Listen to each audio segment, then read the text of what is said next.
तो इस प्रकार से एक प्रश्न नंबर 1 का हो जाएगा। ओ केंद्र वाला वृत्त का त्रिज्या हमें पता है, पी केंद्र वाला वृत्त का त्रिज्या हमें पता है, क्यू केंद्र वाला वृत्त का त्रिज्या हमें पता नहीं, इसका हमें ज्ञात करना है। ठीक, प्रश्न नंबर 1 का जो प्रश्न है इस प्रकार से दिया गया है।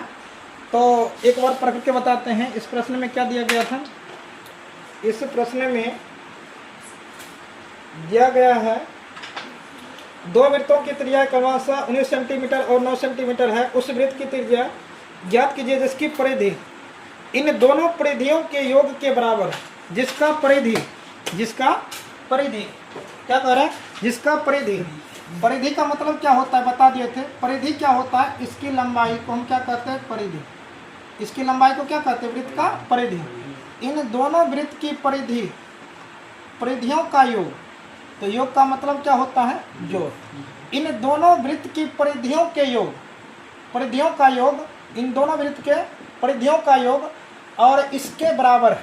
इसके क्या है, बराबर। तो इसका कहने का अर्थ ये हुआ, ये क्या हो जाएगा, एक बड़ा सा वृत्त कर सकते हैं, या तो पहला वृत्त दूसरा वृत्त करके बना सकते हैं, या तो इसको ऐसे करके बनाते हैं।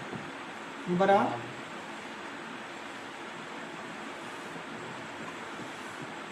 वृत्त का व्यास प्लस क्या हो जाएगा, छोटा वृत्त का व्यास, नहीं परिधि ज्ञात करना है ना। क्या ज्ञात करना है, परिधि। बड़ा वृत्त का परिधि प्लस छोटा वृत्त का क्या हो जाएगा, परिधि। इसके बराबर में R3 वाले वृत्त का परिधि कर सकते हैं, या तो इसको डायरेक्ट कर देते हैं वृत्त का परिधि। इन दोनों परिधियों के योग इसके बराबर है। तो बताओ इसका परिधि, इसका कहने का अर्थ क्या हुआ, वृत्त का बड़ा वृत्त का परिधि, बड़ा वृत्त का परिधि, बड़ा वृत्त का परिधि, बड़ा वृत्त का परिधि प्लस छोटा वृत्त का परिधि, और उसके बाद वृत्त का परिधि।